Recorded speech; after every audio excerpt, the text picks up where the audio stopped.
There's only but a few at the bottom we can follow. Who possesses the will to win? Stay 10 toes down, even when the stream begins to thin. What does that actually look like? Hush money. Help us save humanity.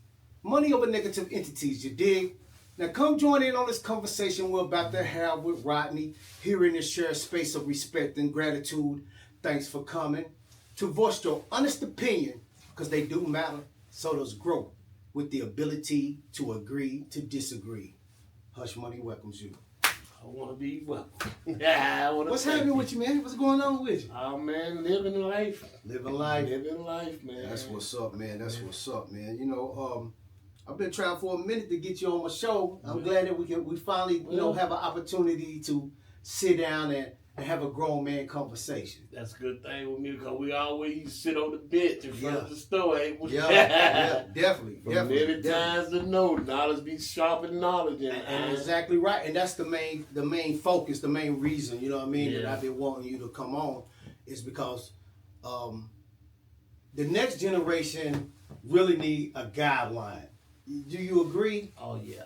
You know, I think it's kind of bad, though, that, a lot of people don't actually see the detriment of not being a role model. Instead of letting other entities and other things guide our children into the path of destruction, we supposed to be guiding them into what it is that we need for our next generations and next generations to come.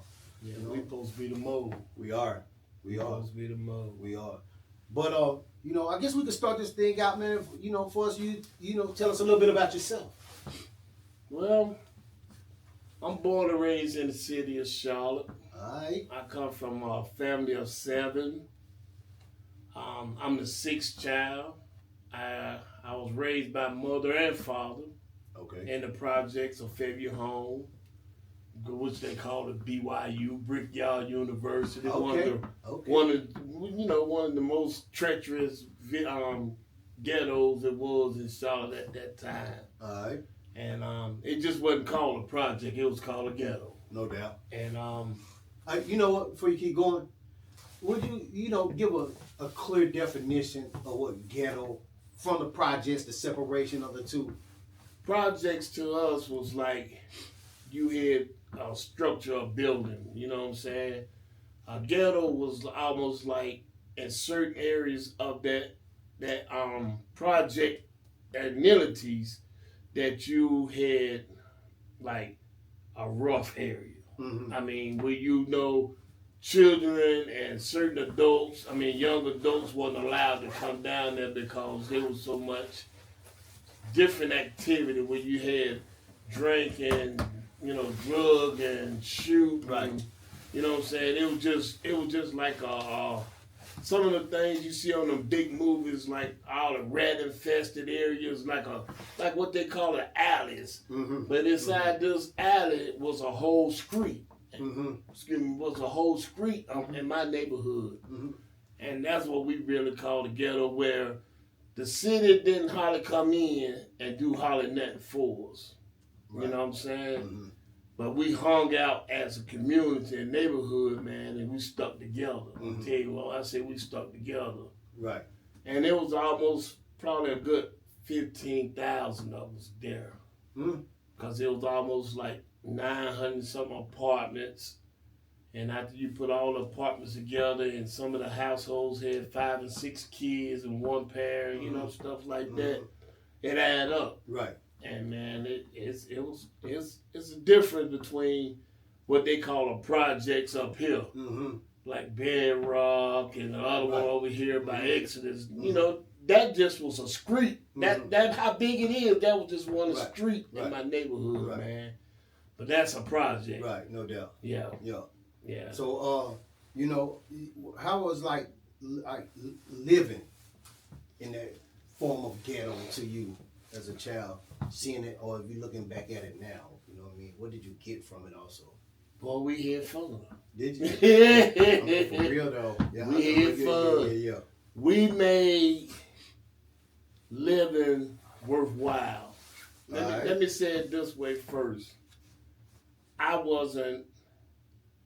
My family and a couple of more families in that area Cause we had a spot in the neighborhood where the projects, whatever we want to call it today, it was 3 units, 3 long units, and each unit had 6 houses on it, 6 apartments on it. All right. And on these 6 apartments, it was people who had both parents and had decent jobs. Okay. So I was a fortunate part of the neighborhood, and the neighborhood considered a lot of us as uppity middle class. Okay. Yeah. Which my father and mama was middle class folks. It's just that they were still living in the projects. Okay. You know what I'm saying? Right. But they both went, like my daddy, he had 2 jobs. My mama was a housemaid and made just as well much as then some people made, you know what I'm saying, because she worked for some rich folks, which one of them was my godmother. All right. But living and being raised up in that neighborhood, man, it taught us a lot of ambitious ways of living. We played in creeks. We made go-karts and big wheels. You know how the big wheels, tear out a big wheel and put sticks, make it out of sticks and a big wheel seat. We do the same thing. Yeah, man, we made basketball goals out of our old tie rims. Yeah. We played stick ball against the rent office and had bases going around a little park, man. It was different. It's different. Right. So I'm gonna say this then, right? Would you say that's sort of like one of the problems that we having right now, that kids don't get out the house and do outdoor activities? In some extent, but they are so in a new generation now, man, that they are moving right along with the movement because they are in the technology now. Right. And the world today is moving with what? Technology. Yeah. You know, I commented you earlier, man, this is technology. It is, ain't it? Yeah, I appreciate this it. This is very neat. Technology can also be detrimental. Yeah. I think a lot of the technology takes away a lot of their common sense. Thank you. Exactly. The common sense, the love, the caring. Yeah. You know what I'm saying? I think it brings forth a lot of adjective ways, like anger. You know what I'm saying? I think they don't stay focused on certain other things if they can't have electronics, man. If you take electronics from some of these kids or certain people, even adults. Yeah. Yeah. Boy, they get upset. Lose your phone. Boy, they don't want to do nothing else no more. If they can't stroll. Watch, man. Yeah. You right. I watch the grandbabies do it, man. Look, what the world? Yeah. Yeah. Real easy too. It's I really feel like technology, electronics, all these social media platforms, that's what's raising the kids now. Yeah, it is. You know, and that's why they really don't know how to behave. Yes. When you don't really mingle and you don't really get the experience of knowing how to make friends for real, and the only time you get is when you go to school, that's detrimental. You know, because real life is, everybody's not going to be able to do the technology. That's right. You know? They don't write in cursive. No more. Man, other than that, man, they don't even call you on the phone. They rather text. Oh my God. Because they don't want to explain themselves verbally. Right. It's all about. Right. I mean, I was like, I don't answer your text sometimes. Yeah. I'm not meant. Yeah. Unless I know we're no doubt. like me and you did, and I understood. But when I want to ask you where you at, and can you? No, don't text me. No doubt. Especially if you're mine. Yeah, for sure. So let's get into your teenage years. How was it when you got into teenage, high school, feeling yourself, your relationships? How did you form relationships? Man, in my neighborhood and myself, man, we was a one big large family. I can tell you that for a fact. And I grew up with a lot of people my same age. And growing up back then, in my teenage years, I was a very strong athlete. Okay, all right. What sports did you play? All. Did you? Man, what's up then? I played all, man. Okay. And growing up, before I got out of high school, I know I had over 80 trophies. Huh? And large, big, most valuable and all. Okay. But all that time I was growing up in the sports, I also was illiterate student. Mm-hmm. I was in a classes called Learning Disability. Mm-hmm. They called it LD back in my days. Mm-hmm. And that's because I didn't stay focused and I didn't apply myself until I got into junior high and started thinking about college and high school. That's what got your mind on college though? Oh man, watching some of my sisters and some of my family members, and then coaches like Coach Austin at JT, and one day I'm gonna tell you this before I keep going. Yeah.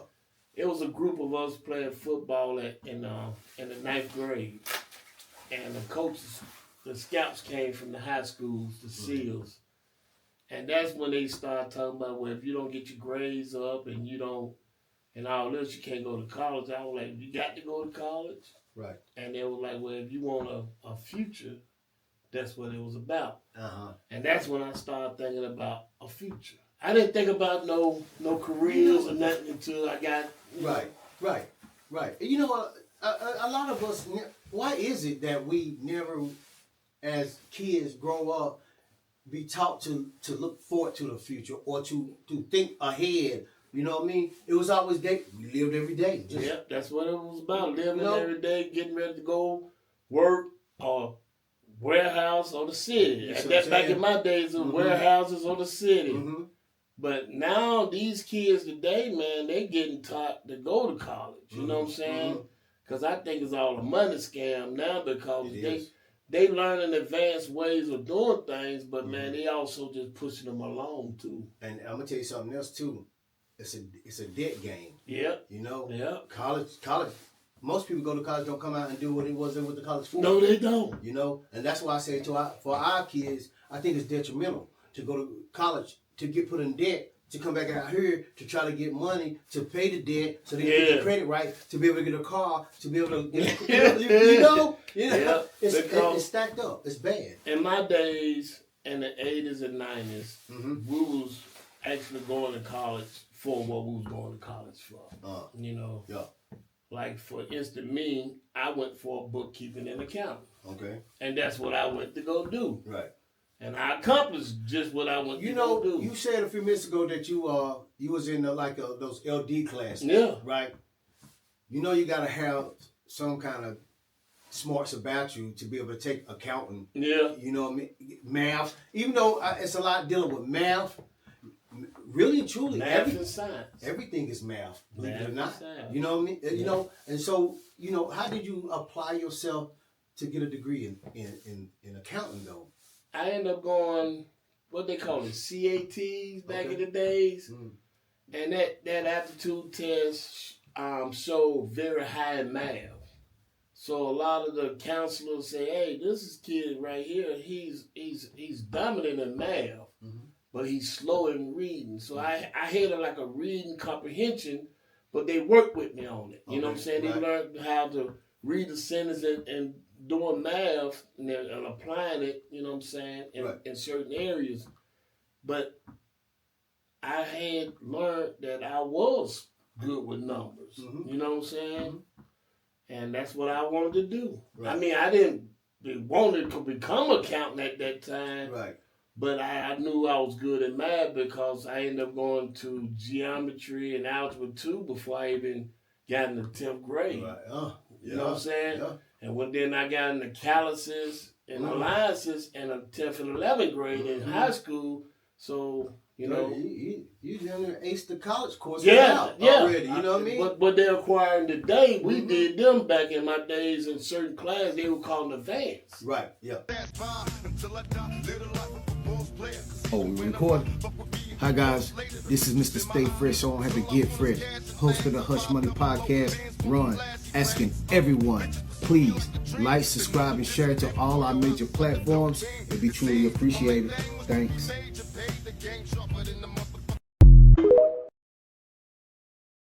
The advance closing, but some of these kids today got that same advance in the 8th and 7th grade. Mm-hmm. You know what I'm saying? But some of them are having tutors, and some of them are just, their parents are pushing them. You know what I'm saying? Which a lot of us don't do to our kids. We let the school system That's do right. it. That's right. You know what I'm saying? And that's why a lot of our kids fail. Yeah. Yeah. But you know what, man? I'm going to tell you something I learned, man. People that homeschool their kids, those kids be the smartest kids. You know that? My daughter homeschooled. My son was too. until I got them through the high school part, but they was homeschooling for a minute, and they was really smart. They are really smart for a fact. So you're right. Yeah. But I haven't ever really met a kid that was homeschooled that didn't have smartness about certain areas. Right. Have you ever I guess this is out of South Pole, but this is one of the things I had on my cards that I had for you that I left. Experienced child abuse? No. You haven't? Because child abuse ain't just about putting hands on them. No. Okay. I experienced it by seeing it in the neighborhood. Okay. Right. I come from a family where my father worked 2 jobs. He was a supervisor at a plant for 40-something years, close to 50 years.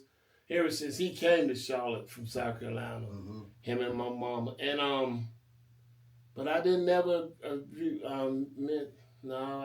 was treated with. Dude, so can you even just being a witness to seeing. Oh no, I don't got my tail whooped now. Well, that's not what I'm saying about abuse. Abuse is I be seeing a lot of moms that tell these kids to shut the. Yeah. You know what I mean? Nah, I come from a Christian family. You get what I'm saying? So, to be honest with you, to me, I feel like Christian was one of the biggest hypocrites when I was growing up. Yeah. They turned me off. I seen a lot of folks do that too. So you can maybe divert me, you know what I mean? So, so I but let me say it this way. I come from a good, godly family. There you go. I understand, though. I understand what you said, good spiritual, godly family. That's good, though. That's good. Do you feel like the kids that you have witnessed suffering abuse of any kind, the way it played out in their life, though? Yeah, because a lot of them is jail, institutions, and death. Can I ask you another question? Would you say, well, they didn't even answer the question. This is just your opinion. Would you say that the rate that they have that they came up with saying that majority of black kids or kids in general, right, that come up in single mother homes, 75 to 80% don't wind up dead or in prison? Yeah, I say about 90. I say about 92, for real. Especially if they a lot of them coming out of the projects, because it's different from because a lot of my age group, they still had single parents, and they achieved once we got in high school and after high school. But then the community was parenting too, though. That's right. Because it wasn't you know. That's right. And I'm gonna pop your tail, and they set me up. And then by the time I got home, they'll call my mama, and she don't tack me on the too. Or I'll be going up the sidewalk crying, and another elder ask me what I'm doing, and somebody yell up, "He down here on this such street. Boy, you know the pop. All the way home. Yeah. When I seen it and done it. They really used to say it takes a village, right? And then some of them that was, they call them deathstroke back in them days. They was the older folks took their hands off. That's right. Yeah. Because like they say he's too far gone. Yeah. But then you hear a lot of elderly people. I mean, some that'll embrace them to show them the streets. And that's what happened to me. They showed them the streets. Exactly what you If you gonna act like this, you might well come and act like this out here and make some money or come. Yeah. Without even saying it. Yeah. Without even saying it. Because you keep going this way, you're gonna end up dead. Yeah. But I seen 65 to 70% end up dead. Yeah, I've seen a lot of deaths. No So, deaths. you're exactly right. Well, let's go ahead and continue. You know what I mean? Because you got a unique story. You know what I mean? And I really feel like this platform will be a great place for you to tell your story. What it is that you want people to know and should know. Let's see. I started getting smoking marijuana and drinking at the age of 11. 11? And the peer pressure of my friends. You know what I'm saying? Trying to fit in. Yes. Even though I was loved at home, I still was trying to be loved with the community, be popular. I was already popular. Right. Because of my family was. But anyway, and going through high school, I had whatever I wanted. I had Jordans when they first came out. I've been working ever since I was 13. Okay. Let me say that first. At the age of 13, I was using my Social Security number at the job called Cedar Program for the city. Okay. And I was making $84 a week. No doubt. So them $84 every week, I got to kept because my daddy would still give me $25 a week allowances. Okay. All right. So they allowed me to put that in the bank. That's when I started learning banking. At the age of 13. So that's when I started getting it because I was going into high school at this time. But I still was trying to fit in with these peoples. And it was fun, recreational.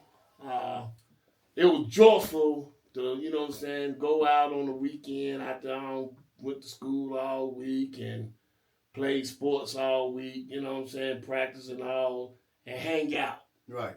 Little discos and stuff like that at the recreation centers and stuff. And to have your own money. Yeah, I had my own money. So there were a lot of people that hung with me. Right. At that time, it didn't take them but $10 to get about 6 of you right. Right. Yeah. I mean, that's everything. No doubt. But man, it got to a point when I ended up going through high school. I wasn't deep into a lot of drugs, but I was smoking that marijuana and drinking and smoking cigarettes now.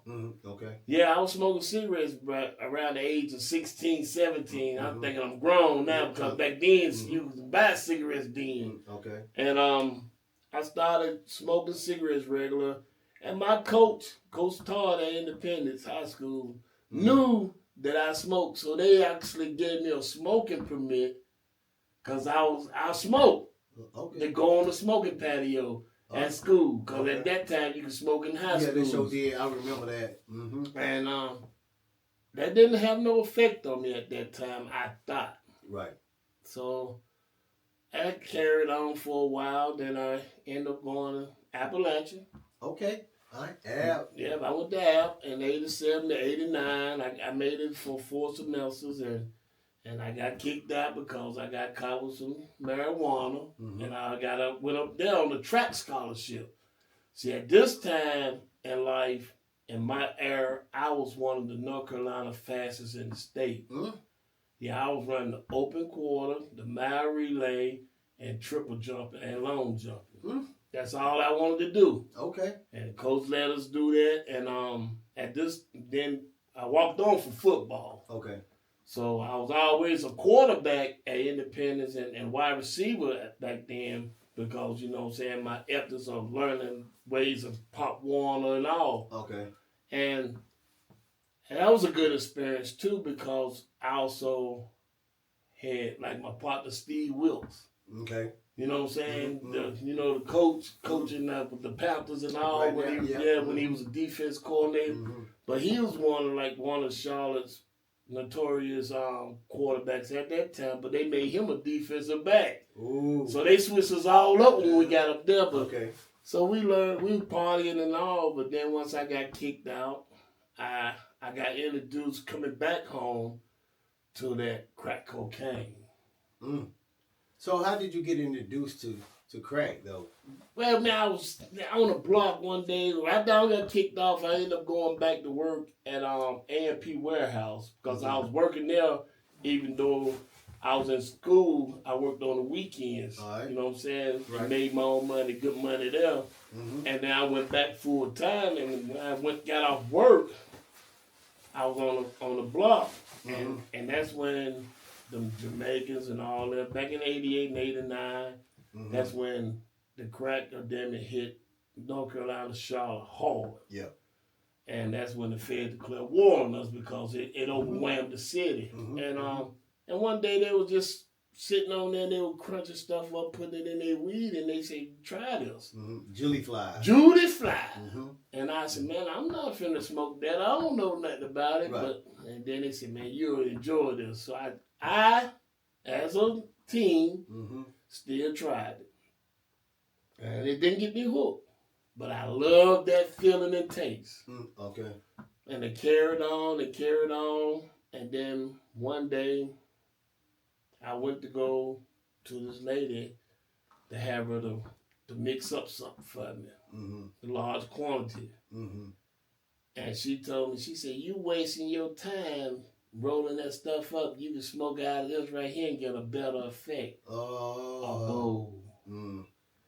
And I said, I ain't finna smoke that. That was, that was my... No doubt, yeah. But she said, just pull it out, the smoke out. She said, it's the same stuff, just pull it out. And I pulled it out, and it made me lightheaded, and it made me feel like I was walking on earth. I mean, on air. I mean... So, before you keep going, though, right, because I know a lot of people, that have experience, and they say that that's how it don't be that they addicted to drugs.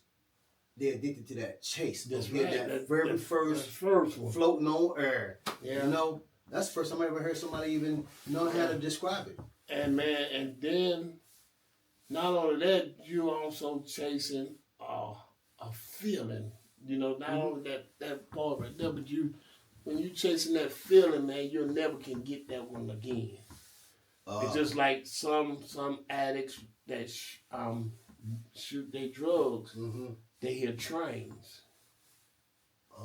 And that train mellow them out and put them in a whole different... Even though they hear the trains, they also have other imaginations going along with it, man. And once you get that one, you're tracing that one again. So, you know how they use psychological drugs on people... the CIA and all that, right?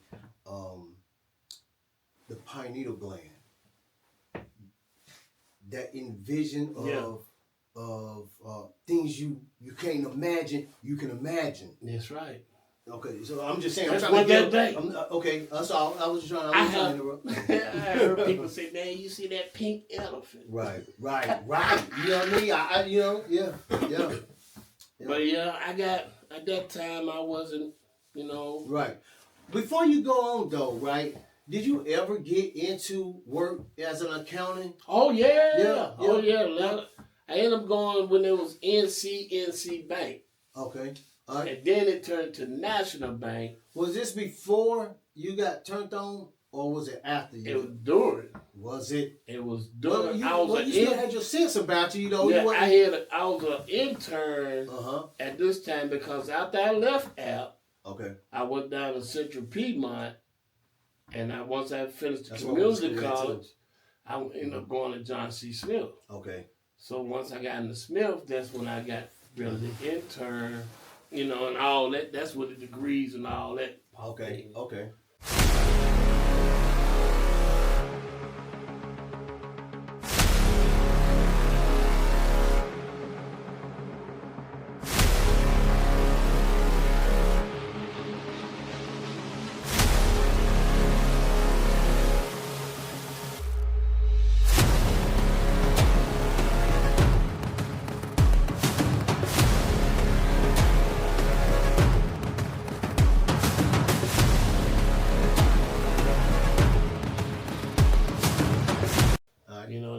And then I went on to work. My sister was an accountant. I had, matter of fact, two of them was working for NCNC back then. So that what really made me want to go because I seen what they was accomplishing in it and all. But Yeah, I ended up doing it. I also had a tax preparation ID and all that. Right. I had all that. Right. I mean, worked every day. Uh-huh. And accounts receivable. You know what I'm saying? Yeah, a good firm. Stayed around the money. Stayed around the money. It wasn't nothing but money. No doubt. Yeah. That's what I still today, man. I can calculate just as well as back then. Right. Man. Yeah, definitely. It's still in my goings and still in my intellect to want to be one. Yeah. Mm-hmm. But it's a lot more that I have to do because I got a record. Okay. And that's what ended up having me to leave that field. Right. So let's talk about what led you up to getting this record now. Okay. As I was at John C. Smith, we had it's known now because I already done my federal time behind it. Right. Mm-hmm. I caught a white collar crime from embezzlement, bank fraud, and writing company checks, making, you know what I'm saying, money fly around. And once I got caught on that, and that's when they actually came in and seized everything I had, and it went downhill from there for a little bit. No doubt. A little bit. Right. On their point. Okay. No doubt. Yeah, no doubt. But, you know, like I tell my story when I go to like an NA meeting or a church, my actually story is called From Kingpin to Homeless. So that's your book, ain't it? Yeah, that's what. But did you happen to bring your book with you? I got a book downstairs in the Jeep, but it's that book is for Exodus Homes. Okay. It tells about my last runs on the street that brought me into Exodus Homes. Okay. And when I got the Exodus Homes, what the Exodus Homes do for me, and what did I do after that? No doubt. You know what I'm saying? So that was published a good year, 2 years now. Okay. So all right. Me and LaShonda. Okay. Yeah. All right. But, so is you got two books, or is it? No, the other one is just that I you might well say it's a book because I tell it all the time. No doubt. I just got to publish it. You said from Kingpin to what? Kingpin to Homeless. Okay. Well, let's talk about how that whole concept. Okay. Yeah, let's talk about the Kingpin part first, though. You know what I mean? That's when I make it sound, to bring it all together. That's when I got introduced in my neighborhood as, you know, one of the neighborhood, but I always was considered as a junkie. No doubt. So when I moved on the basically east side off the Plaza area, me and my family, I was considered one of the kingpins because I used to get drugs from so many different drug dealers, and I was the distributor. So the police came to me one day. He said, "Yeah, man, you know you labeled as a kingpin because so many drugs come through your hand." But then a lot of them didn't know that the same drugs that I was giving, they were giving me, that I was already gave to them. And clothes. So I was actually flipping. Yeah. Because it was an activity and I was addicted to that lifestyle at that time. Because at this time I wasn't getting high like, on drugs, but I was still an alcoholic. Okay. I drunk every day. You know, they say that's something really hard to break. Oh, yeah. I was a true alcoholic. I got DTs and all, man. For real? It's like that? Yeah, so man. What do it actually do to the body, though? It actually, your body crave it. Do it. Let me say it that way. You know how they can say it's mind over matter? Okay. Your mind can get over that matter, but your body, if your body is actually craving it, it goes over your mind. So until you get detoxed, that's the only thing gonna have your mind to overstep the body. That's why they always have you to detox your body first, so your mind can get clear. I asked that question because there is a lot of people out there right now that's watching this, right? And you just heard it, you know what I mean? But this don't even gotta pertain to drugs, alcohol, or anything. This could pertain to the food you eat. Detoxing the body is one of the best things you could do for yourself that help clear your mind too if you think better. Go ahead. I'm sorry. I just that's right. That's right. No, because that's what detoxing is about. It's about releasing toxins out of your body. For your mind can control it. That's right. That makes your chemical imbalance. Balances go back into a normal state. Right. Some don't, some do. But once you get detox and all, but you know, so at a point where I got to, I was end up loving getting high. Okay. But when I got my real downfall, and it was me against the world, is when my daddy died in 2000 on Thanksgiving Day. Oh. It hurts my heart. You know, it hurt it because I seen a provider go down, and he was still a part of my crutch, you know what I'm saying, I held on to. But I still had my family and my mama. But the following year, my mama passed on Christmas Day. And I ain't had no more care in the world. No doubt. I ain't had no more care in the world, man. I lost it. Mentally, physical, and spiritually. I was what they call a mummy, man. No doubt. I was just existing. No doubt. You know, I was just here. Right. Right. And I did what I wanted to do. I turned to a spree of crime. You know, and that's during that period of from 2001 to almost to 2007, I actually got arrested over 40 times. Yeah. But altogether, I got arrested in the Mecklenburg County Jail 48 because I got a few of them, you know, in the earlier years, but I didn't care no more. Right. And that's when the drugs actually said, well, okay, come on, go with me. Exploded. Yeah, for sure. And I can see it, though. You know what I mean? I really didn't care no more. Right. I mean, I didn't care, man. Right. I really didn't care. Yeah. But doing that, existing, of getting high for them years, I went to prison. I went to DOT 4 strong times. Each time was about 2-3 years at a time. Then I also had one good time in jail. Where they made me stay in the hole for a whole year because I didn't have no care. I would fight an officer. Like I didn't care about nobody. You didn't have nothing to lose. No, I ain't had nothing to lose. Doubt. Yeah. And during that time, man, I like I said, I went to jail 48 times. I got over 280 charges on my record.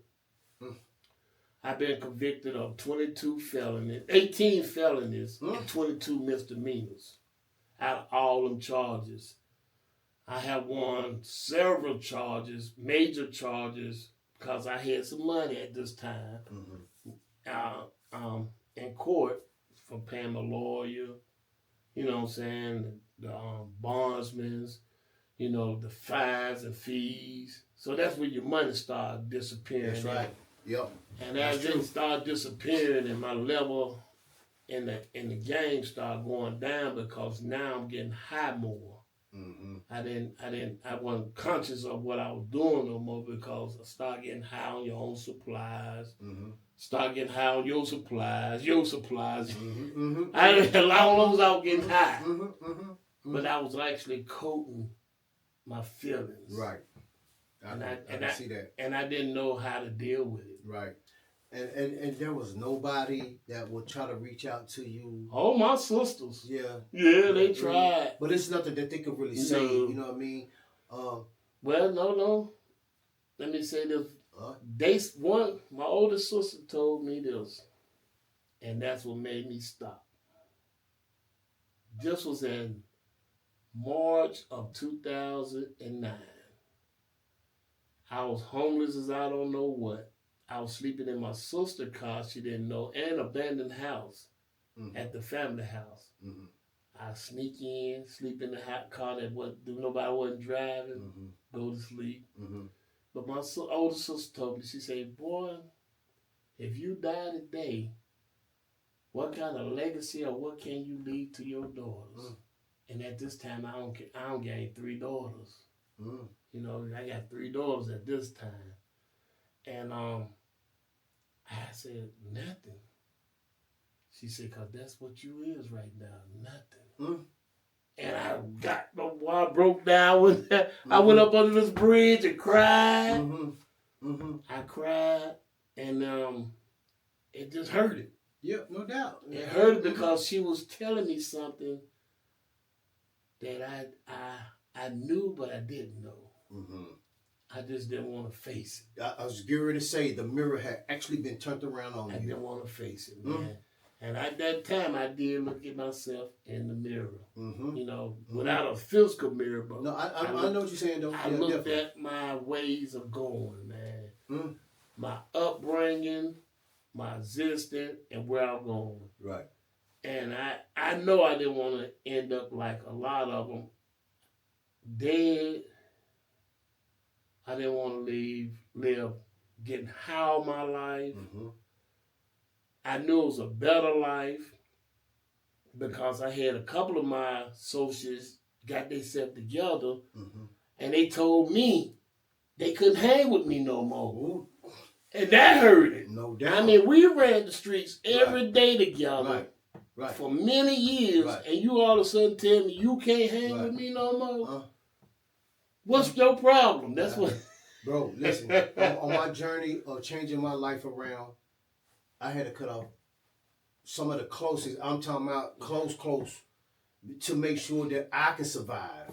So I can see why people do that. You know what I mean? Yeah. But I didn't know that. No doubt. I understand though. Yeah. But. And at that time, I didn't know too much about recovery. I've been to Black Mountain, but they told me to go to Black Mountain to go get me some rest. Okay. Yeah. That's what I do. I left Black Mountain. I couldn't tell you the Serenity Prayer, the first 3 steps, or nothing. Okay, no doubt. I went and got me some rest. No doubt. Yeah. Before I got locked up. That's doubt. what it was a whole about getting locked up. Yeah. So it was one cold night. Let me finish it. This part up there. It was a cold, dreary night, man, and the feds was looking for me. That right after me and my sister talked in March, they were looking for me in February and March. Like I have committed a murder. And see, I had a gun charge from the previous year. I thought they picked up the gun. But they didn't. Right. All they wanted me to look for me was to attain me so I can go back in front of the judge so I can finish my 72 hours that I have with house. So, but that's how outstanding they wanted me. So I was going around and all the houses they were running in, they was arresting people. And for 30 days, man, in my story, I tell them that for 30 days, somebody in the neighborhood or some group or one of the gang members, they were shooting at me. Because they wanted me out the neighborhood because I was bringing it so much drama to it, man.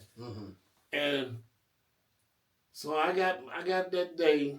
It was March the 22nd. I was walking, and the community is big. It's around 2 mile radius. That's what we call it, the 2 mile radius. Every time I went out in the community, somebody was calling the police on me to get me off the streets. I was treacherous too now. Okay. Let me say that now. I was a fool. So you was causing problems. Yeah, also. I walk up on them and let me get that, keep I know walking. a lot of people. But let me tell you that part, because that's another reason they don't get rid of you. You had to get me out there.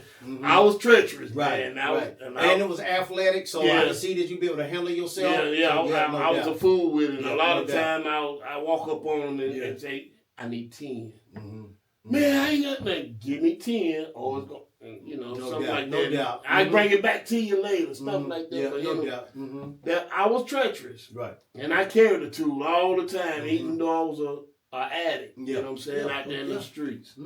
Because I protected myself and I protected others too that was with me. But on March 22nd, 2009, man, I was walking from a Family Dollars, going back into the neighborhood, which is a small community. Neighborhood with all of them used to let me come and take a shower, give me something to eat, make sure I go in the abandoned house and wouldn't let nobody know where I was at. I knocked on a lot of doors that day, and they told me that I had a box of cereal and some milk. And all I wanted was a bowl and to sit down because it was cold that day too, man. It was a dreary, cold day. And would none of them let me come by the house, get out the way because you ain't gonna know you're not coming here, or I'm not getting you no bowl. Get away, my kids are looking at you. At this time, I was ruined. I was probably had on the same clothes for about probably a week. Rock bottom. No, I was through my bottom. You was all the way through it, huh? I ain't hit my bottom. I went through my bottom. Okay. And as I did that, man, I said, bump it. I went back up to the bridge that I slept there before. I had a sleeping bag there. And I found the old car hubcap and a little bottle of water that I had previous. And I washed that hubcap out. And I ate my cereal because I was hungry. I ain't ate in a couple of days now. Right. And I actually took a piece of the box and had for my spoon. I ate my cereal out of that hubcap that night. So on March 23rd, I woke up from under that bridge and I determined that I wasn't gonna get high no more. Because at this point, if getting high gonna make me have to live in an animal state of mind and frame, I wasn't doing it no more. Oh, we recording? Hi guys, this is Mr. Stay Fresh, so I don't have to get fresh. Host of the H.U.S.H podcast, Run, asking everyone, please like, subscribe, and share to all our major platforms. It'd be truly appreciated. Thanks.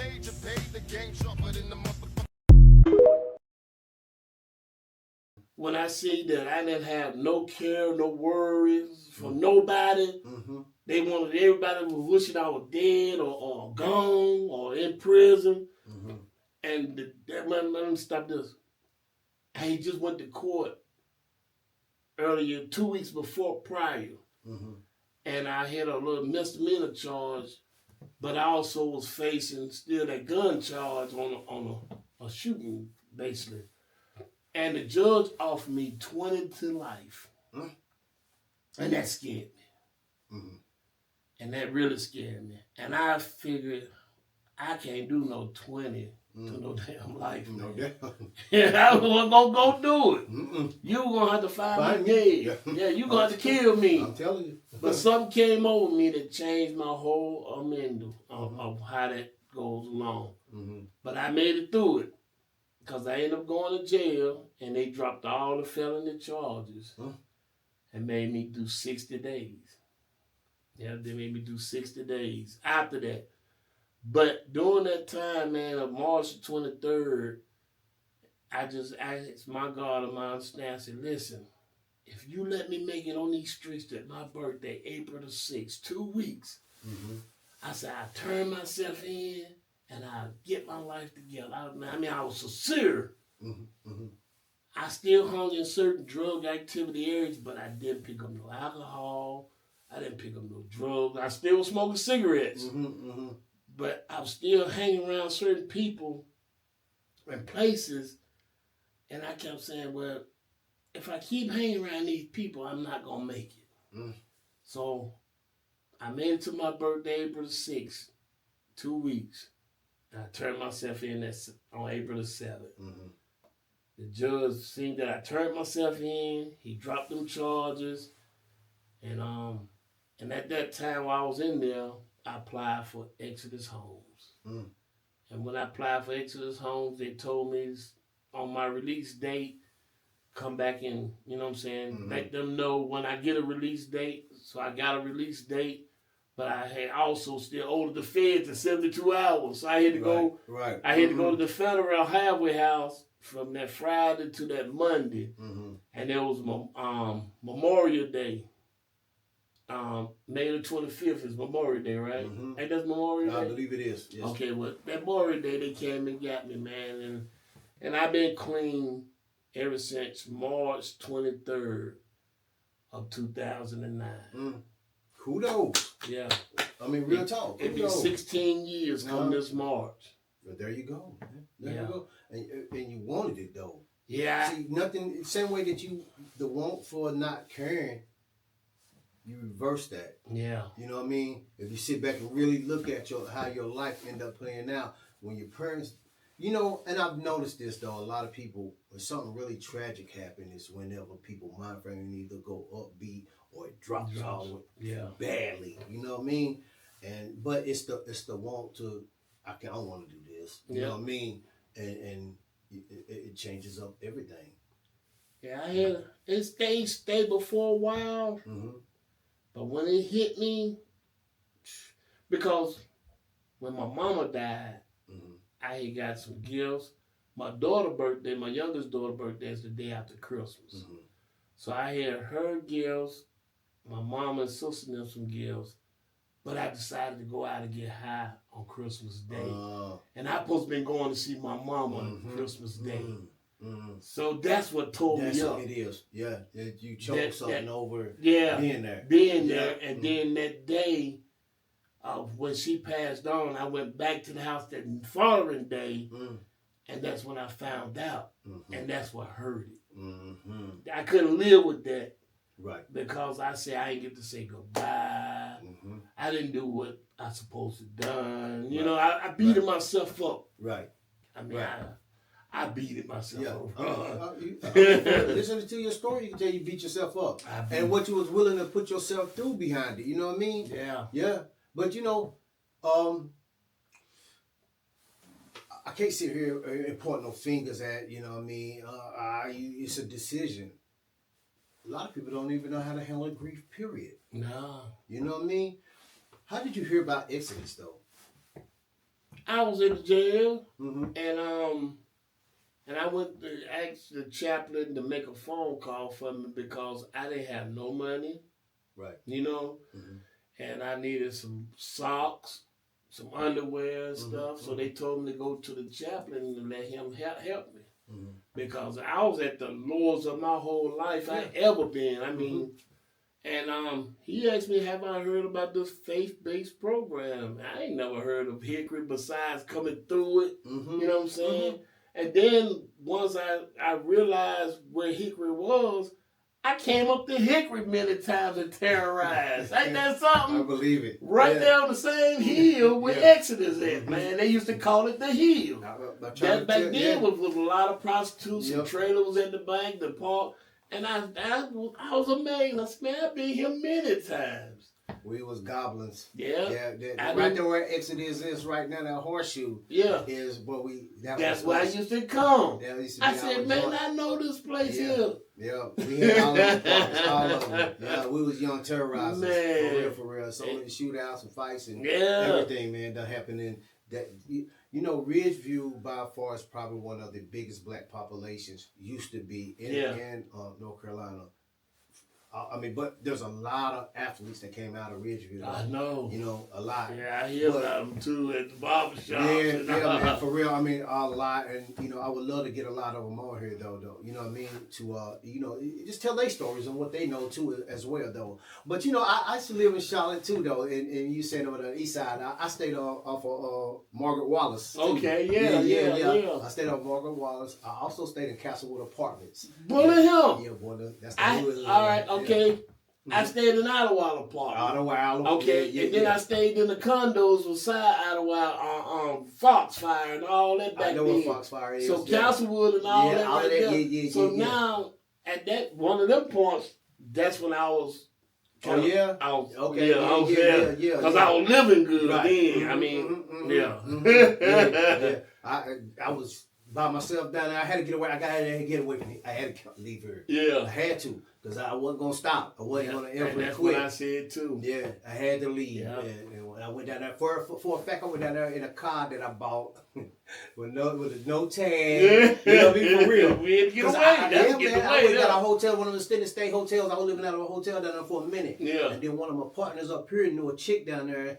And hollered at the chick, was like, yo, this is my man, you know what I mean? I went down there, paid what I need to pay. It was simple then, wasn't it? Yeah, it really was, man. You know what I mean? But I lived all over. I mean, once I learned the city, I even had some of my homeboys come down there, because I knew some people down there that had it. Yeah. You know what I mean? You know for that. You know what I mean? But I'm glad it's over with. You know what I mean? Yeah, so, man, that's what's up, man. Yeah, man, yeah. Like I said, man, a unique story, man. And I definitely wanted to just, because everybody out here goes through something. You know what I mean? Some people's might not be real drastic. Some people's might be even worse. You know what I mean? But it's always a light at the end of the tunnel if you really want it.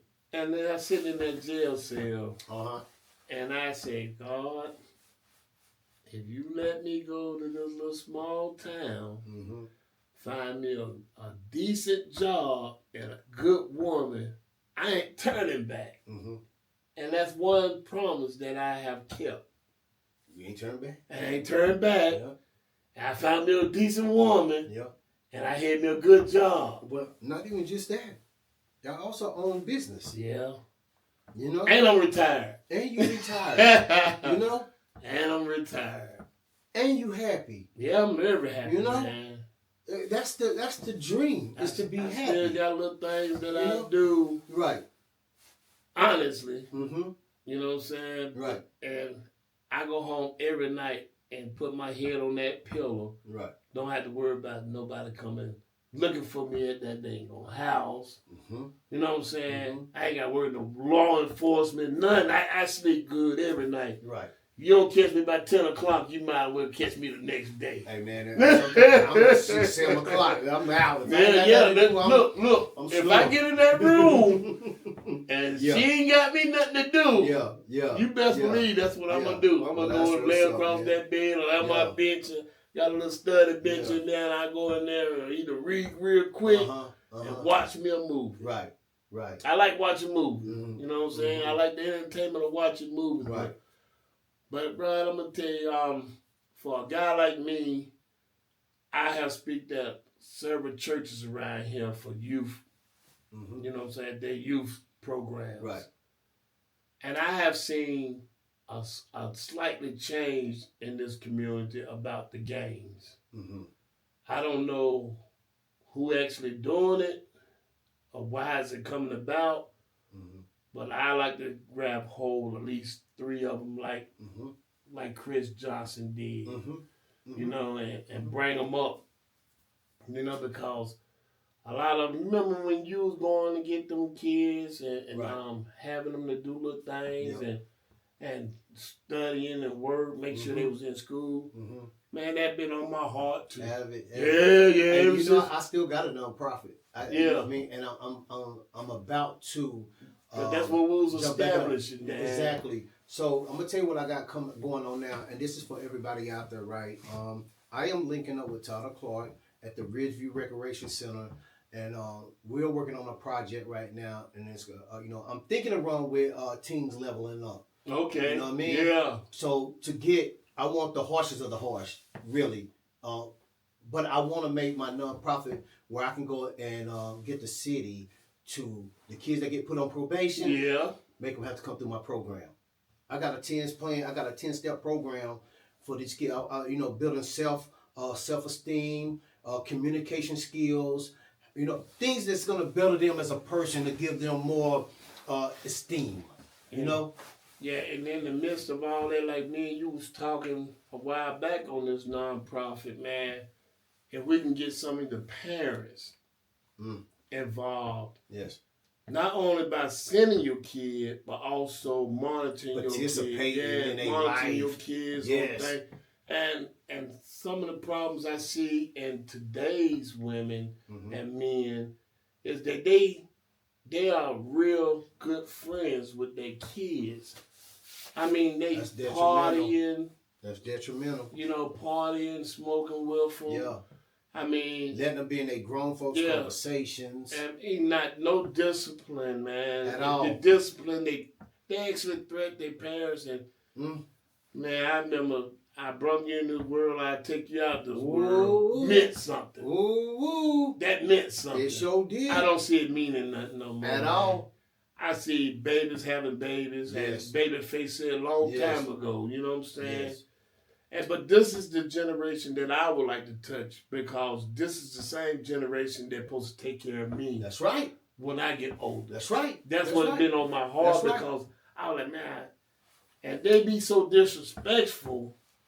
I said, man, if they disrespectful to me now at the age I'm at now, but when I get older. Oh my gosh. And then you got this government that's already borrowing off of their Social Security. That's right. So they ain't gonna have nothing to worry about but to take mine. You're exactly right. Bro, my thing is we need a lot of more men involved. If there's other men that feel like Rodney do and like myself, please don't hesitate to get in touch with me. We need more men. You know what I mean? Because once this thing start growing, I want to be in the schools. I want to be in the house, though. Yeah. You know, because you are exactly right. It's once them doors close is the problem. The problem's there. You know, reality is whatever you see regularly. And if we have to sit around and tutor. Yes. You know. Yeah. Work programs. Education, man. Workshops. Yes. Because we in a lot of this area around, man, the kids' learning levels are way below standard. It is. Now, when I was growing up, they didn't pass you. Now they got the thing what they call no kids left behind. Obama put that in. Man, listen to him. I can understand why he's saying that, but man, I got a couple of my peoples in my neighborhood when I was growing up, because they graduated when they was 20 and 21 years old. Yeah, man, for real. Because they didn't play with them. If you didn't pass this certain test, you wasn't going to graduate. Exactly right, man. You know, I had went to a school before and tried to get them to hold somebody else's kid back before. Yeah. And for real. It wasn't my kid, though, but I was so compassionate, like, why are y'all pushing him alone? He do not need to go. You know what I mean? They're like JJ. I watched it the other day. JJ was at the they were passing JJ couldn't answer none of the questions. That's what I mean.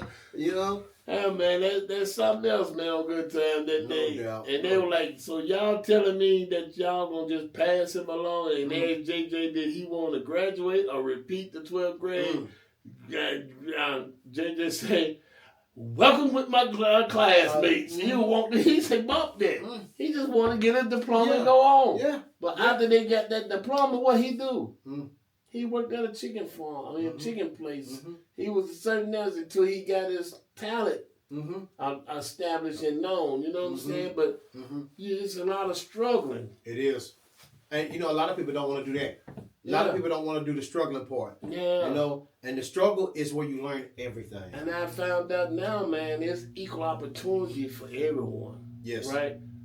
And a lot of education, it's good to have this education, but I'm realizing that there's some of these warehouses paying more than teachers, firefighters, and EMSs, man. And not only that, it's some of them that's making more than a college student, man, that went 4 years. You know what I'm saying?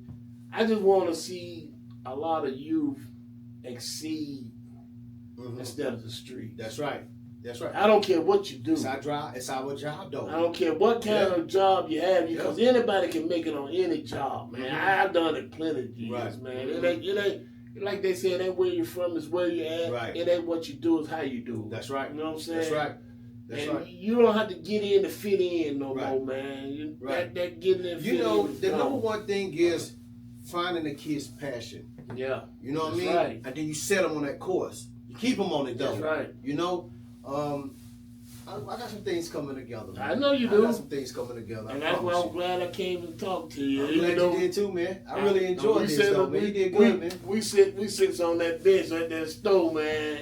And he said, man, teach me, tell me something. Yeah. The spiritual. Tell me something. You know, and I walked away full. Right. So, you know, the concept that churches where two or more people are. That's right. You know, it don't got to right. be in the building. And don't have to be we in the prove building. that to ourselves all the time. You know I do that a lot of times. I talk to some of the guys, they still drink. You know, I don't knock nobody for drinking, smoking, right, or whatever. But I got a lot of them, even though I'm recovering that, they still drinking out. But they're my homies. No I mean, doubt. they're my real homies. Right. I can call them and they there. They call me, I'm there. You know what I'm saying? And me, them, we can talk and we have church. That's just by having spiritual conversations. That's right, man. That's right. And it ain't got to just be about God. It's just the positive and just your talk. You hit the nail on the head. Just the positive on your talk, man. It's energy behind that. That's right. That's what I was finna say. It'll give you that goddamn flame that you're looking for, man. And, yes. And some kids, man, they just need a little torch behind. That's it, man. That's it. Yeah. That's why it's important for men. Yeah. You know, I hate it. There's so many single parents in our culture, but women don't want to take responsibility for what they put into this relationship that's damaging as well. You know, I've witnessed a lot of destruction coming from women, and they don't even know they're doing it, even to their child though. Yeah, you know, that's how my life was though. Just like your daddy. Oh my God. Even if you never even knew who your daddy was. That's right. You already put a stigma on me because you're making it on a negative when you say it. Yeah. You know what I mean? My daddy could have been the greatest person on the planet. But because you said it the way that you did in that tone, I'm taking it negative. That's right. See what I mean?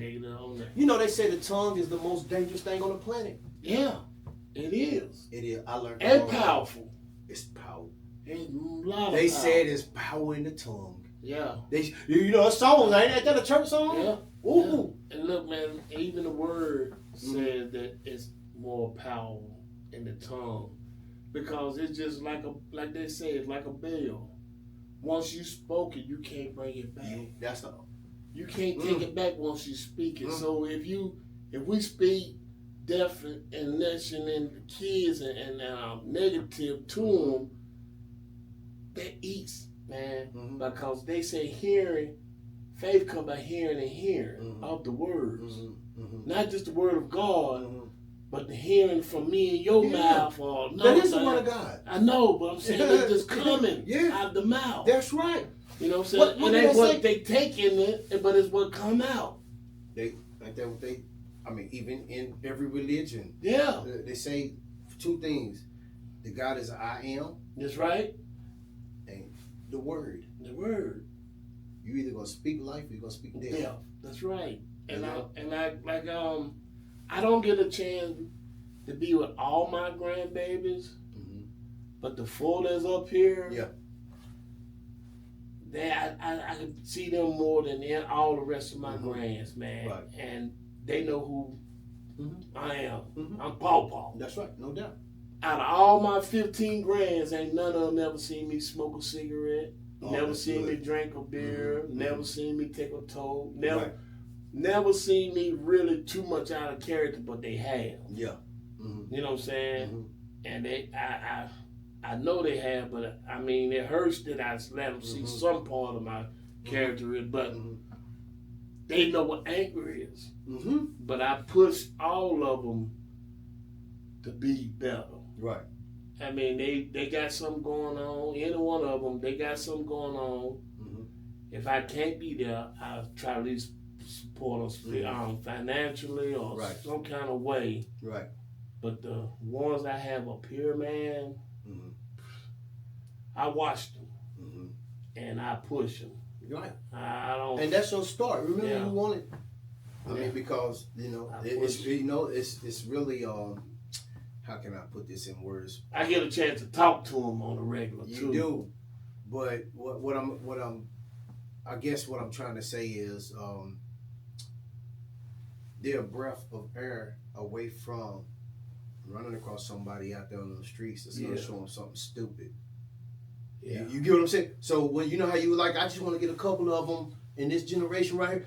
You already doing it. Yeah, I got a few. You know what I mean? You already doing it, and especially even with the kids that used to be in the neighborhood that used to come over your house all the time. You know, it's already an attraction. Yeah, I see them out there now, and a lot of them grow to up on age, and they still call me Mister. See what I mean? And that's respect. That's what we're supposed to do for our kids.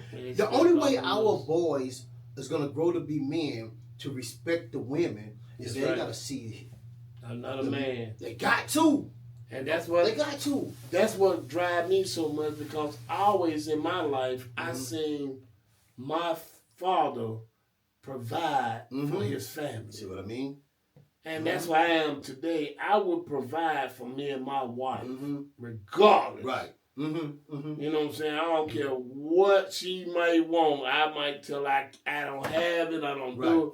But 9 out of 10, she get it. No doubt. I'm going to tell you mine. As a kid, I give all these props to this one man, and they used to call him Big Time. Yeah. I mean, when I tell you this was the coolest, my guy had sunglasses, big watches, all kind of Cadillacs. Yeah. He dated my mom. If I ain't mistaken, he was married, had kids. Yeah. But when he came in the house, he acknowledged us. Yeah. You know what I mean? Bought me my first bike. You know what I mean? Gave us conversation.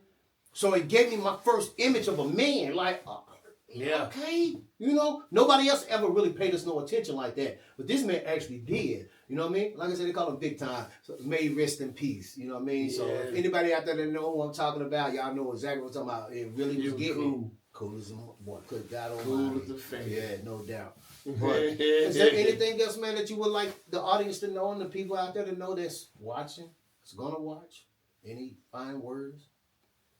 Not only, let's see, I would like to give a shout out to the Price is Right Beauty Supplies. Price is Right.